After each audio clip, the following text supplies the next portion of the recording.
আসসালামু আলাইকুম। SMT blog and কুকিংয়ে সবাইকে স্বাগতম। যারা আমার ফেসবুক পেজ থেকে দেখছেন তারা আমার পেজটিকে লাইক ও ফলো দিয়ে পাশে থাকবেন। আর যারা আমার ইউটিউব চ্যানেল থেকে দেখছেন তারা আমার চ্যানেলটিকে সাবস্ক্রাইব করে পাশে থাকা বেল আইকনটি বাজিয়ে দেবেন। তাতে করে আমি ভিডিও দেওয়ার সাথে সাথে নোটিফিকেশন আকারে চলে যাবে। আর যারা অলরেডি সাবস্ক্রাইব করেছেন তাদেরকে জানাই অসংখ্য ধন্যবাদ। আজকে আমি রান্না করব গরুর মাংসের মাথার মাংসটাকে আমি সেদ্ধ করে ভালোভাবে কেটে ধুয়ে নিয়েছি। আর এখানে আমি পরিমাণ মতো লবণ দিয়ে দিলাম, আর 1.5 চামচ পরিমাণ লাল মরিচের গুঁড়া, 1.5 চা চামচ পরিমাণ হলুদের গুঁড়া, 1 চা চামচ পরিমাণ ধনিয়ার গুঁড়া, আর পরিমাণ মতো লবণ দিয়ে দিলাম। 2 টেবিল চামচ পরিমাণ আদা রসুন বাটা দিয়ে দিলাম। আর এখানে আমি বেশ কিছুটা পেঁয়াজ কুচি নিয়েছি। মাথার মাংসটা যেহেতু আমি একটু ভুনা ভুনা করি, তাই এখানে পেঁয়াজ কুচিটা একটু বেশি দিলাম।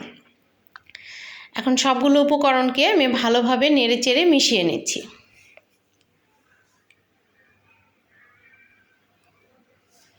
তো মেশানো হয়ে গেছে। এখন আমি একটা ঢাকনা দিয়ে ঢেকে কিছুটা সময়ের জন্য রান্না করে নেব।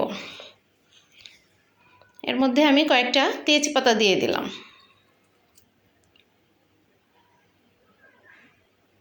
বেশ কিছুটা সময় পর দেখুন, ঢাকনা উঠিয়ে দেখলাম যে মাংস থেকে কিন্তু অনেকটাই পানি ছেড়ে দিয়েছে। আর এটাকে আমি বেশ কিছুটা সময় ধরে নেড়ে চেড়ে ভালোভাবে কষিয়ে নেব।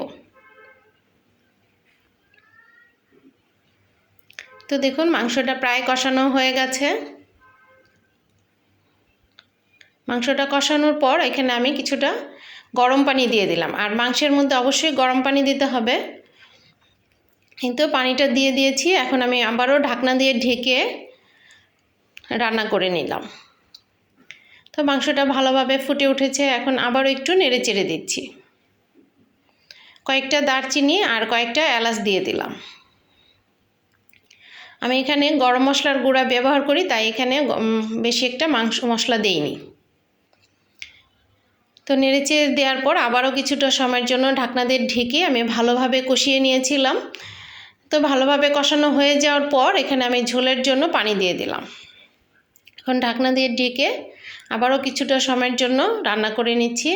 তো ভালোভাবে ফুটে উঠে গেছে। এখন এর মধ্যে আমি 1 চা চামচ পরিমাণ গরম মশলার গুঁড়া দিয়ে দিলাম। তো দেখুন, মাংসটা আমার প্রায় হয়ে এসেছে। এর মধ্যে 1 চা চামচ পরিমাণ আমি জিরার গুঁড়ি দিয়ে দিলাম। দিয়ে আমি ঢাকনা দিয়ে ঢেকে বেশ কিছুটা সময় রেখে দিয়েছিলাম। এখন পরিবেশন করে নিয়েছি। আমার রান্নাটি যদি ভালো লেগে থাকে প্লিজ একটা লাইক করে দিবেন, কমেন্ট করে জানাবেন কেমন হয়েছে। ফ্রেন্ডস অ্যান্ড ফ্যামিলির সাথে শেয়ার করে দিবেন। সবাই ভালো থাকবেন। আল্লাহ হাফেজ।